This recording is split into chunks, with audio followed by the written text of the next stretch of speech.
우리는 이 세상을 살아가면서 외로움이 몰려올 때가 있습니다. 순간 몰려올 때가 있습니다. 그때가 언제입니까? 나를 알아주는 사람이 없다고 느낄 때이죠. 그럴 때는 내 주변에 아무리 많은 사람이 있어도 군중 속에서 고독을 경험하게 됩니다. 또 우리는 이 세상을 살아가면서 갑자기 두려움이 엄습해올 때가 있죠. 언제입니까? 나 혼자라고 느껴질 때입니다. 나 혼자 이 험한 세상을 살아가려고 한다고 느낄 때 힘이 붙이기도 하고 두렵기도 합니다. 특히 험난한 산은 혼자 올라가지 말라고 합니다. 왜냐하면 두려운 요소가 많기 때문이죠. 마찬가지로 우리 인생이라는 그 험난한 산을 오를 때 굉장히 두려운 요소가 많기 때문에 우리는 힘들어할 수 있습니다. 두려움이 몰려올 수 있습니다. 또한 한순간 자신감이 사라질 때가 있습니다. 지속적인 실패를 경험할 때 또는 사람들의 인정을 받지 못할 때 내 스스로 해도 잘 되지 않을 때 자신감을 잃어버리게 됩니다. 자신감이 사라지면 어떻게 됩니까? 내가 잘할 수 있는 것도 이상하게 잘 안 되게 되죠. 그게 사람입니다. 우리 인생에는 이런 다양한 우리를 힘들게 하는 요소들이 참 많습니다. 여러분 이럴 때 여러분은 어떻게 극복하십니까? 어떻게 이런 순간들을 이겨내십니까? 다윗은 하나님과의 친밀한 교제를 통해서 이런 순간들을 이겨내었고 극복했습니다. 다윗은 하나님과 친밀한 교제를 누리면서 그분의 성품을 알고 그분의 속성을 알고 그분의 일하심을 알아갔습니다. 그러면서 하나님 안에서 그 자신의 그 존재 가치를 발견했습니다. 그래서 다윗은 외로운 인생, 두려운 인생, 자신감이 사라질 때 그 하나님을 알아가면서 이런 순간들을 잘 극복했습니다. 오늘 읽었던 본시는 다윗이 쓴 시 중에서 가장 아름다운 시편이라고 신학자들은 이구동성으로 평가를 하고 있습니다. 왜냐하면 본 시편에는 하나님의 속성이 가장 잘 나타나 있기 때문입니다. 또한 하나님 안에서 자신의 존재 가치를 잘 그리고 있기 때문입니다. 여러분 신앙은 무엇입니까? 하나님을 아는 것이죠. 하나님과 친밀한 교제를 통해서 그분을 깊이 알아가는 거죠. 그분의 일하심을 알아가는 것입니다.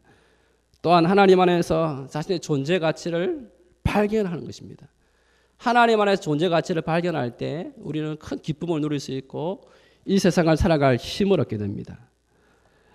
본 시편에서 다윗이 알게 된 하나님의 속성 오늘 함께 나누기를 원합니다. 그러면서 자신의 존재 가치를 발견했던 다윗의 고백을 함께 나누기를 원합니다.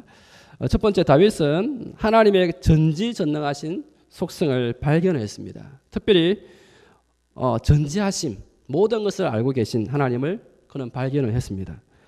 나를 너무나 잘 알고 계신 하나님을 그는 알았습니다.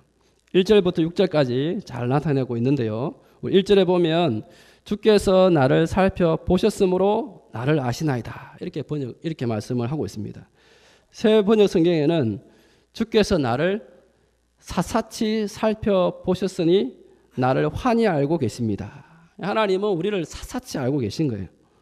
마치 이 잡듯이 우리의 머리 끝에서부터 발끝까지 다 알고 계신다고 말씀을 하고 있습니다. 2절에는 어떻게 이야기합니까? 나의 앉고 일어섬을 아시고 나의 움직이는 그 행동 하나하나를 하나님은 아주 세밀하게 관찰하고 있다라고 말씀을 하고 있습니다. 마치 엄마가 아기를 돌볼 때 어떻게 합니까? 거의 24시간 아이가 잘 때나 깰 때나 그 눈을 떼지 못합니다. 항상 그를 지켜보고 그에 대해 잘 알고 있죠. 눈빛, 표정, 손발의 움직임 그것을 통해서 지금 아기가 배가 고픈지 그죠? 또 그리고 똥을 싸려고 하는지 이런 것들을 아주 세심하게 알고 있습니다. 그리고 하나님은 나의 생각을 밝히 알고 있습니다.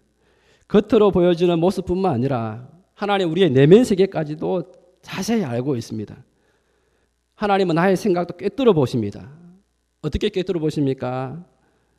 요즘 내가 선한 생각을 하고 있는지 아니면 나쁜 생각을 하고 있는지 다 알고 계십니다.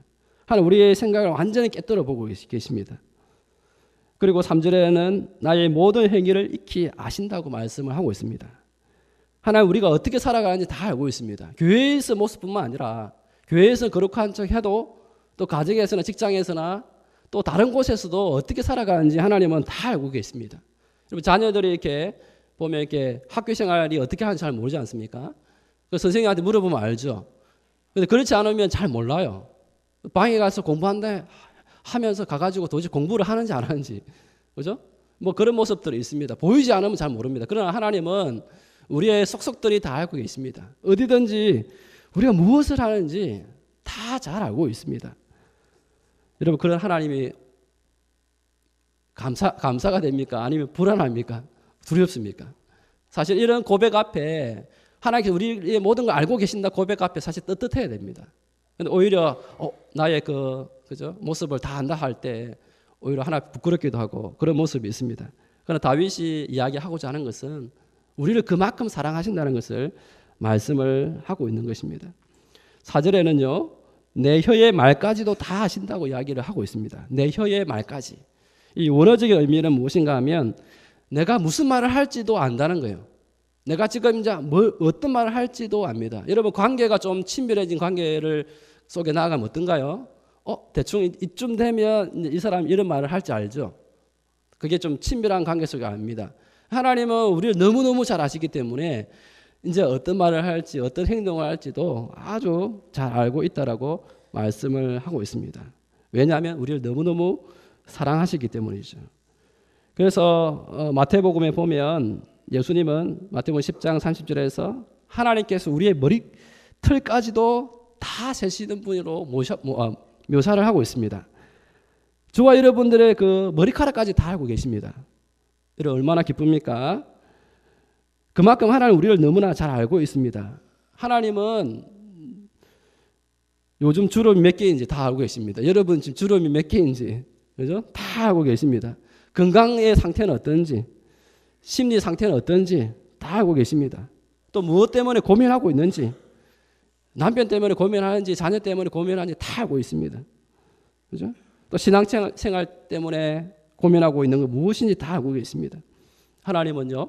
우리의 아픔과 슬픔도 다 아십니다.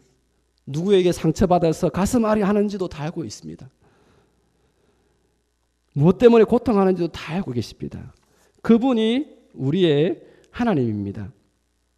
그래서 하나님은 어떤 분이십니까? 나보다도 나를 더 잘 아시는 거예요.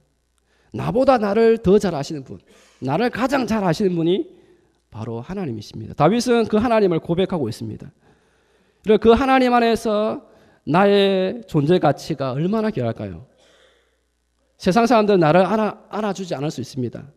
심지어 부부 관계에 있지만도 잘 모를 때가 있죠. 여러분 잘 아십니까? 여러분 남편 아내에 대해 잘 아십니까? 최근에 제 아내가 지난번에 말씀했는데 어머니 학교를 갔습니다. 이제 지난주로 해서 이제 5주를 이렇게 졸업을 했습니다. 갑자기 아내가 이렇게 저에게 이렇게 발을 달라고 하더라고요. 왜?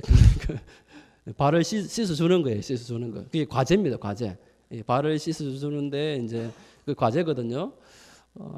좀 부끄럽더라고요. 처음이라 가지고 생각해 보니까 처음이었더라고요. 보니까 발을 씻어주는데 특히 그날 또 발도 안 씻었는데 발을 갑자기 달라고 내가 좀 씻고 와서 좀 하면 안 되겠냐 했더니 아니 괜찮다고 그냥 해달라고 했는데 발을 이렇게 만지는데 생각해 보니 나도 한 번도 해준 적이 없어요. 보니까 좀 미안하기도 하면서 이렇게 우리가 서로 몰랐나 이런 생각을 했습니다. 그 편지가 왔습니다. 날라왔습니다. 과제거든요. 과제인데 편지가 날라왔는데 10년쯤 살았는데 이제 조금 알 것 같다 이런 이야기를 합니다. 저도 생각해 보니 그래요. 열심히 안다고 했는데 참 모르는 게 너무 많은 것 같습니다. 부부 사이도 알아갈 게 참 너무 많잖아요. 그런데 하나님은 어떤가 하면 우리의 모든 것을 알고 있습니다. 그러니 사실은 우리가 누구를 의지해야 될까요? 하나님을 의지해야 되죠. 그래서 그 하나님 앞에 나아갈 때 어떻게 됩니까? 위로를 받게 되죠. 나를 아는 사람 앞에 가면 그냥 마음이 편안해집니다. 그죠? 편안하게 됩니다. 친한 친구 앞에 가면 그냥 내 속에 있는 거 다 토해내게 되죠. 하나님은 그런 존재죠. 다윗은 그렇게 이야기합니다. 우리의 마음을 토하라고. 백성들아 나의 마음을 토하라. 너의 마음을 토하라. 하나님 그런 분이 있어요. 괜히 힘든 거 답답한 거 담아두면 안 됩니다. 토할 때 오히려 하나님은 그에게 사랑을 베푸시죠. 뭐가 필요한지 알기 때문에 필요한 것을 주십니다. 그런 하나님을 경험할 수 있기를 바랍니다. 다윗처럼 정말 나를 얼마나 사랑하시는지, 나를 쏙쏙들이 아시는지 좀 만나고 알았으면 참 좋겠습니다. 잠깐만요. 제가 예화를 한 개 준비했는데 죄송합니다. 어디 날아가는지 모르겠습니다. 제가 요즘 이렇습니다. 하나님 아시거든요. 제가 요즘 이런 상태라는 거 잘 아는데 잘 써놨고 안 보이는 예 찾았습니다. 죄송합니다. 예화입니다, 여러분. 옛날에 어떤 수도원에 참 덕망이 높은 원장님이 있었습니다. 그에게는 많은 제자들이 있었는데 그 중에서 특별히 한 아이가 총애를 받고 있었습니다. 근데 그 아이는 나이도 어리고 인물도 못생겼습니다. 아는 것도 별로 없어요. 지력도 떨어집니다. 또 사정이 이렇다 보니까 다른 제자들이 이제 불만이 많은 거예요. 왜 그 아이를 특별히 총애하느냐? 왜 그 아이를 원장님 가까이 하느냐? 원망이 많은 거예요. 그래서 원장님이 이제 조용히 이렇게 말했습니다. 그래, 좋다. 내가 문제를 하나 낼 테니까 그것을 풀어서 가져와 보라. 이렇게 했습니다. 그러면 내가 왜 이 아이를 특별히 사랑하는지를 너희들이 알게 될 것이다. 이렇게 이야기를 했습니다. 그러면서 원장님은 제자들에게 새 한 마리씩 나눠줬습니다. 새를 한 마리씩 다 이렇게 나눠줬습니다. 그러면서 이제 해지기 전까지 이제 각자 아무도 보지 않는 데서 새를 죽여서 가져오라고 했습니다. 이것이 과제입니다. 숙제입니다. 절대로 아무도 보지 않는 데서 죽여야 한다 그러고 신신당부를 했습니다. 이제 해질녘에 되었습니다. 제자들이 하나 둘씩 모여들었습니다. 그때 이제 수도원 마당에는 죽은 새들이 수북히 쌓여 있었습니다. 그런데 문제의 그 아이, 원장님의 총애를 받는 그 아이는 아직도 돌아오지 않았습니다. 한참 후에 그 아이가 헐레벌떡 달려왔습니다. 그런데 그 아이의 손에는 그 새가 산채로 들려 있었습니다. 그 모습을 보면서 다른 제자들이 그렇지, 역시 그렇게 안 좋게 보았습니다. 원장님은 그 아이에게 왜 새를 그냥 가져왔느냐 물었습니다. 그러자 그 아이가 이렇게 대답했습니다. 원장님, 아무도 보지 않는 데서 새를 죽여오라고 하셨는데, 그런데 아무리 으슥한 곳을 찾아봐도, 아무리 깊숙한 곳을 찾아봐도 하나님은 다 보고 계셨어요. 그래서 새를 죽일 수가 없었습니다. 라고 이렇게 고백을 했습니다. 이렇게 이야기를 했습니다. 그때 원장님이 이렇게 미소를 지었죠. 미소를 지으면서 제자들을 바라보면서 내가 이 아이를 왜 총애하는지 그 이유를 이제 알겠느냐 이렇게 거예요. 그 아이는 어떤 아이인 거예요? 누가 보든 보지 않든 늘 하나님의 시선 앞에서 자신을 이렇게 드렸던 것입니다. 그런 우리의 모습을 하나님은 받기를 원하시고 우리가 그렇게 살기를 원합니다. 아무도 없어요. 세상에 사람이 아무도 없습니다. 나를 도와준 사람 아무도 없어도 하나님은 나를 보고 있다. 나를 잘 알고 있다. 여러분 그런 신앙을 가질 수 있게 축복합니다. 그뿐만 아니라 다윗은 무소부재하신 하나님의 속성을 본 시편에서 발견을 했습니다. 알 수가 있습니다. 7절에서 12절까지 말씀인데요. 다윗은 하나님께서는 어디서든지 나와 함께 하시는 하나님을 만났음을 고백을 하고 있습니다. 우리 7절을 한번 다시 같이 읽도록 하겠습니다. 시작.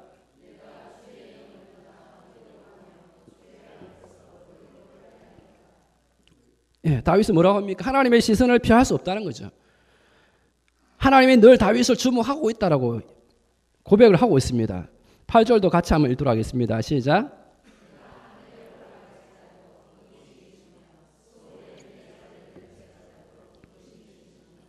다윗이 하늘 높은 곳에 올라갈지라도 그곳에 계시고 또 서울에 내 자리를 펼지라도 계신다고 말씀합니다. 이 말은 좀 우리에게 적용해 보면 우리가 성공의 자리에 있을 때도 저 높은 성공의 자리에 있을 때도 하나님은 함께 하십니다. 그뿐만 아니라 음부가 서울이 어떤 자리입니까? 음부죠. 음부라 말은 지옥입니다. 우리가 말하는 죽어서 가는 지옥 말고 마치 지옥 같은 곳을 상상해 볼 수 있습니다. 마치 지옥처럼 인생의 밑바닥의 그 순간 그런 순간까지도 하나님, 그 순간에도 하나님 찾아오신다는 말씀입니다. 다윗을 생각해 보십시오. 성성장구했을 때도 있었지만 다윗은 왕이 되기 전까지 오히려 바닥을 치는 순간들이 참 많았습니다. 다윗은 사울을 피해서 도망가는 삶이 끝이 없었습니다. 그러자 급기야 다윗은 이제 영적인 침체에 빠집니다. 그래서 가지 말아야 될 땅, 하나님 뜻이 아닌 땅, 블레셋 땅에 가게 됩니다. 사울 왕을 피해서 약 1년 반 동안 자기 백성들을 데리고 거기서 삽니다. 그 순간은 아마 다윗이 영적인 침체의 시기였다고 볼 수 있습니다. 다윗은 하나님의 시선을 피해서 어떻게 보면 자신의 힘으로 살려고 발버둥 쳤습니다. 그러나 하나님은 그곳에 있는 다윗을 극적으로 또 다시 만나 주셨고 그의 신앙을 끝까지 붙들어 주셨습니다. 하나님 이처럼 우리가 어떠한 상황 속에 있든지 함께 하십니다. 우리 9절도 한번 다 같이 10절을 다 같이 한번 읽도록 하겠습니다. 시작. 주의 손이 나를 인도하시며 주의 오른손이 나를 붙드시리다. 어딜 가든지 하나님 우리와 함께 하시고 우리를 인도하시고 오른손으로 우리를 붙드신다고 말씀을 하고 있습니다. 여러분 그 하나님을 믿으시길 바랍니다. 하나님을 의지하시길 바랍니다. 마태복음에 예수님 말씀하고 있습니다. 제 아들에게 마태복음 28장 20절에 내가 세상 끝날까지 너희와 함께 있으리라 이렇게 말씀을 하고 있습니다. 여러분 하나님은 우리가 성공할 때만 함께 하시는 분이 아니십니다. 우리가 실패할 때도 그 자리도 함께 하십니다. 우리가 1등 할 때만 함께 하시는 분이 아니십니다. 꼴찌할 때도 함께 하십니다. 내가 쓰러지고 넘어질 때도 하나님은 함께 하십니다. 내가 영적인 침체 가운데 있을 때도 하나님은 함께 하십니다. 여러분 베드로를 보십시오. 주님을 3번이나 부인했지만 어떻게 하십니까? 주님은 그 실패의 자리로 찾아가서 베드로의 손을 잡아주시고 그를 다시 이렇게 세워서 초대 예루살렘 교회의 수장으로 세워주십니다. 우리 하나님은 이런 분이십니다. 어떠한 순간에도 하나님 우리와 함께 하셔서 정말 우리가 살아갈 수 있는 힘과 용기를 주시는 분이십니다. 우리 중고등부 학생 중에서 제가 이렇게 상세하게 말씀을 드릴 수 없지만 참 이렇게 어려운 학생이 있습니다. 이 친구는 아직도 자기 엄마의 얼굴을 한 번도 보지 못했습니다. 아버지와 단둘이 살고 있고 또 아버지도 몸이 편찮은 가운데 살고 있습니다. 그래서 초등학교 때 우리 교회 잘 나오다가 한때 방황도 했습니다. 그러다가 중고등부 선생님이 그 친구를 이렇게 다시 전도해서 교회로 오게 되었고 그 친구가 지금은 열심히 신앙생활을 참 잘하고 있습니다. 그런데 오늘 이 자리에 오기까지 이 친구가 참 많이 힘들어했습니다. 왜 상황이 너무나 어렵다 보니까 힘들어했습니다. 한 번은 고민에 빠져 있었습니다. 그래서 제가 물었습니다. 왜 얼굴이 그렇게 좋지 않느냐 물었더니 작년이었습니다. 자기 친구는 이게 형편이 너무 좋아가지고 미래에 대한 걱정이 별로 없다고 합니다. 미래가 별로 두렵지 않는다고 하는데 내 자신을 보니까 너무 두렵는 거예요. 내가 의지할 때도 없고 누구 하나 이렇게 손벌 때도 없는 걸 생각해 보니까 너무 처량하고 중3인데도 너무 처량하고 마음이 아프더랍니다. 그래서 힘이 풀이 이제 주고 있는 거예요. 그래서 제가 이야기했습니다. 하나님이 그래도 너와 함께 하신다. 하나님 이 과정을 통해서 분명히 너를 세워주실 것이다. 이렇게 말씀과 위로로 기도로 위로해 주었습니다. 그랬더니 얼마 후에 이 친구가 다시 용기를 얻고 또 더 열심히 하고 얼굴이 밝아졌습니다. 그러다가 또 얼마 후에 몇 달 전에 또 굉장히 풀이 주고 있었습니다. 그래서 물었습니다. 무슨 일이냐 했더니 한 분밖에 없는 할머니께서 또 너무 편찮으셔가지고 근데 할머니가 요도 결석에 걸리시는데 이제 빨리 수술을 해야 되는데 병원비가 없어서 참 걱정입니다. 이렇게 했습니다. 그래서 목사님이 기도하겠다. 그러나 네가 기도하면 하나님이 더 응답하신다. 하나님 붙들어라. 하나님밖에 없지 않느냐. 하나님 너와 항상 함께 하지 않느냐. 이렇게 했습니다. 그러다가 또 얼마 전에 또 얼굴을 보니까 너무 밝은 겁니다. 무슨 일이고 뭐 좋은 일 있나 했는데 병원에서 빨리 수술해야 된다 했는데 그 할머니께서 이제 소변을 보시다가 이게 안에 있는 그 결석이 빠져나왔습니다. 빠져나와가지고 지금 몸이 이제 회복되고 있는 중이라고 하더라고요. 그래서 이 아이가 참 하나님의 사랑을 경험했죠. 그래서 참 그 삶이 정말 하나님께 붙들리는 사람인 것을 보게 됩니다. 어떠한 절망적인 상황 속에 있다 할지라도 하나님 우리를 붙드십니다. 그죠? 나 혼자밖에 없다 할지라도 나 혼자가 아니죠. 하나님이 함께 하십니다.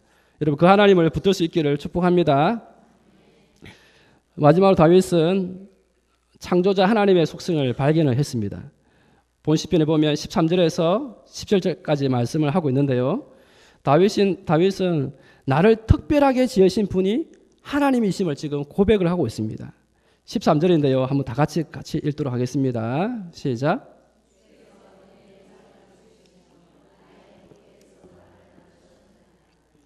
14절도 같이 읽겠습니다. 시작.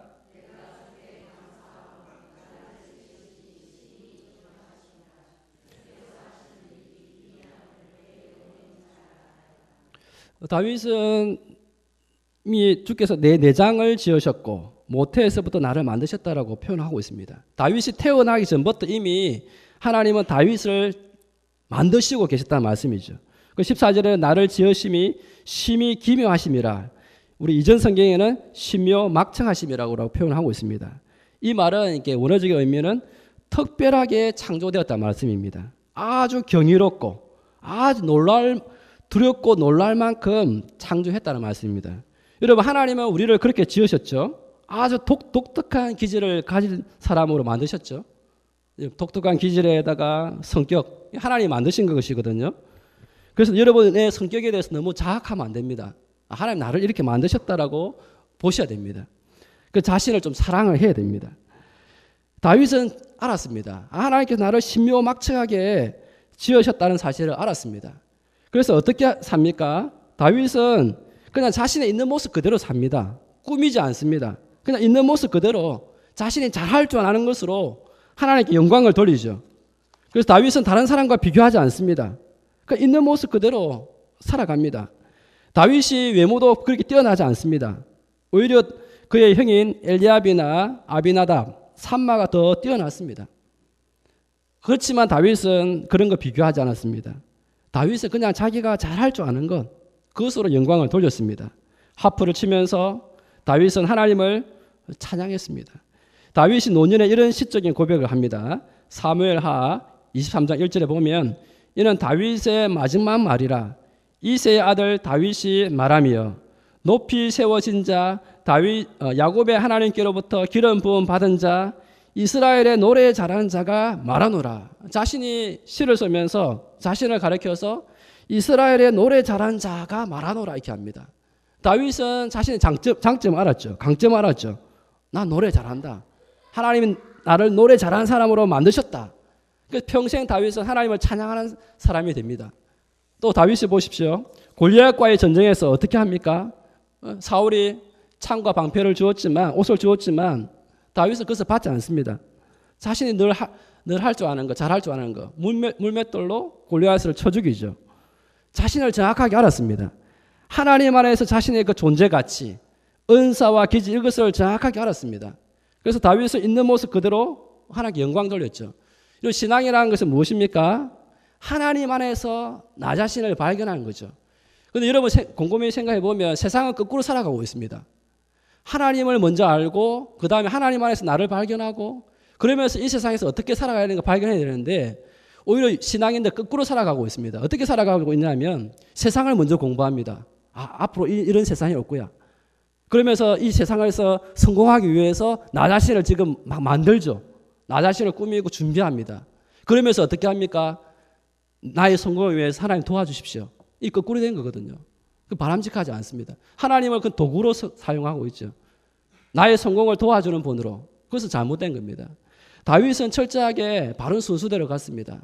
하나님을 정말 알았고 하나님 안에서 나의 존재 가치를 발견했고 나의 은사를 발견했고 그러면서 이 세상에서 내가 어떻게 살아야 될지 아는 거 이게 바른 순서거든요. 다윗은 그것을 잘 알았습니다. 우리가 하나님 안에서 그것을 발견할 때 세상은 두렵지 않습니다.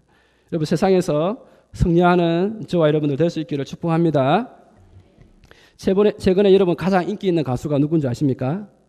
중고등부 아이들한테 물어보니까 BY라고 하더라고요. 아십니까 여러분? BY 래퍼죠, 그죠? 그리고 중고등부 학생 중에는 BY 머리가 이게 스포츠거든요. BY가 뜨는 순간부터 머리를 스포츠를 깎은 친구도 있습니다. 이렇게 너무 좋아해가지고.